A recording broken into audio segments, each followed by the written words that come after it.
भैया देखो, ऐसा आवश्यक नहीं है कि हमारे जीवन में केवल अनुकूलता रहेगी तो ही सब कुछ अच्छा रहेगा ना। प्रतिकूलता बहुत कुछ सिखाती है, अनुकूलता सिखाती नहीं है। अनुकूलता आपको सुख देती है, लेकिन आपका निर्माण तो प्रतिकूल अवस्था ही करती है। इसलिए प्रतिकूलताओं का सम्मान किया कीजिए। प्रतिकूलताओं को आ जाएं जीवन में तो थोड़ा धैर्य धारण कीजिए। वो कुछ सिखाने के लिए आई है, आपको अच्छा मानव बनाने के लिए आई है। लेकिन हम चाहते हैं कि प्रतिकूलता जीवन में ना आवे, और उसी के लिए मंदिरों में मैं जाकर के देखता हूँ, हनुमान जी के आगे इतने नारियल बंधे होते हैं, इतने सारे कपड़े बंधे होते हैं, इतने सारे धागे बंधे होते हैं। उन सब के पीछे क्या है? व्यक्ति ने प्रतिकूलताओं से भागने के लिए ही तो वो सब चीज बांध रखी है। नहीं, ठाकुर जी बड़े उदार हैं।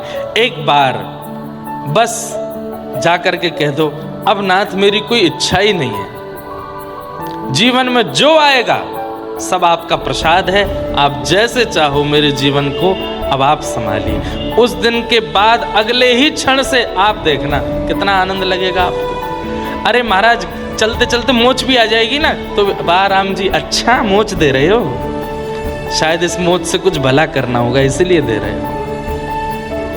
हर स्थिति आपको अच्छी लगने लगेगी, आनंद लगने लगेगी। भक्ति के पथ पर चलने वाले व्यक्ति को इस भाव का तो स्वीकारीकरण करना चाहिए कि जीवन में जैसी जो स्थिति आ जाए सब ठाकुर जी की कृपा है। तो चार थे स्वविज्ञ स्वराट, वो अविज्ञ हैं, अनविज्ञ नहीं है, सब जानते हैं। आप बताइए मत जाकर के उनको सब पता है। आप तो बस जाके प्रणाम करो, नाथ सब जानते हैं आप। और ये भी मत कहो सब जानते हैं आप, बल्कि ठाकुर जी को प्रणाम करके कहो, ठाकुर जी इस संसार में मुझसे ज्यादा सुखी कोई नहीं है, मैं बहुत प्रसन्न हूँ। ठाकुर जी तुरंत समझ जाएंगे अबई गिरता हुआ आया है, चोट लगी है, इतना सब कुछ सह कर के आया, लेकिन मेरे आगे आगे क्या कह रहा है, मैं बहुत प्रसन्न हूँ। तो ठाकुर जी के अंदर और दया आ जाती है आपके लिए। ठाकुर जी फिर बिगड़ी हुई स्थितियों को संभाल देते हैं। बोले देखो इतना दुखी है फिर भी कह रहा है कि मैं बहुत प्रसन्न हूं। ये प्रेम का स्वभाव है कि प्रेमी के सामने जाकर के उसका प्रेमी, जैसे मां वो बुखार में थी, लेकिन पता चला कि बेटा लखनऊ गया है, कोई बहुत बड़े कार्य को संपादित करने गया है, तो घर में सबको बोल देती उसको मत बताना मैं बुखार में हूं, उसको मत बताना मुझे ये पीड़ा है, उसको नहीं बताना, वो बेचारा वहां गया चिंता करेगा। माँ बोल भी नहीं पा रही, लेकिन देखती है बेटे का फोन आया तो उठा, हाँ मैं ठीक हूँ, हाँ बहुत बढ़िया, सब अच्छा आनंद में, ये खाया ये पिया ये सब किया। क्यों? क्योंकि उसका प्रेम ऐसा है, वो बताना नहीं चाहती अपने पुत्र को कि मैं कष्ट में हूं, मैं पीड़ा में हूं, वो चिंता करेगा। हमको ये बात कभी ठाकुर जी के लिए क्यों नहीं लगती कि हम अपना कष्ट बताएंगे तो उनको चिंता हो जाएगी? क्यों बता रहे हैं? नहीं बता रहे। नाथ हम बहुत प्रसन्न हैं, खूब आनंद में। अरे हम तो कहते हैं ठाकुर जी के आगे जाके 2-4 बार उछल लिया करो, थोड़ा नाच के दिखाया करो, देखो मुझसे ज्यादा प्रसन्न कोई नहीं है, मैं बहुत खुश हूं नाथ। ठाकुर जी आनंदित हो जाते हैं, ठाकुर जी के नेत्र सजल हो जाते हैं, देखो कितने कष्ट में हैं लेकिन नाच रहा है मेरे आगे।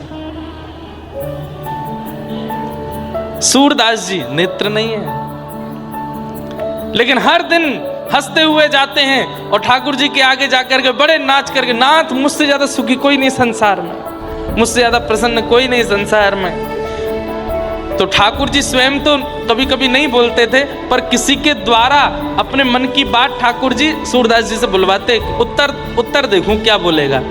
तो किसी ने जाके बोल दिया, सूरदास जी तुम्हारे नेत्र नहीं, भगवान ने तुमको नेत्र नहीं दिए, फिर भी तुम ठाकुर जी के आगे आकर के कहते हो तुम बहुत प्रसन्न हो। अरे भैया कैसी बात कर रहे हो तुम, ठाकुर जी ने मुझे नेत्र ना देकर के बहुत बड़ी कृपा की है। बोले क्यों? बोले भैया अगर सामने गड्ढा आ जाए तो नेत्र वाले की जिम्मेवारी बन जाती कि गड्ढा देख के संभल के चले, पर मेरे तो नेत्र ही नहीं है, क्योंकि मेरी जिम्मेवारी मुझ पे नहीं ठाकुर जी ने ले रखी है कि तो मैं बचाऊंगा।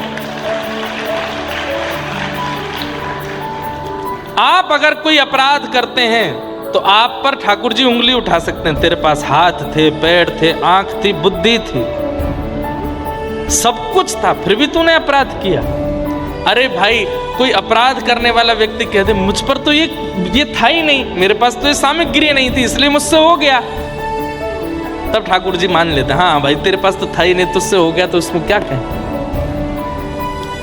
उसकी जिम्मेवारी तो ठाकुर जी धारण करते हैं।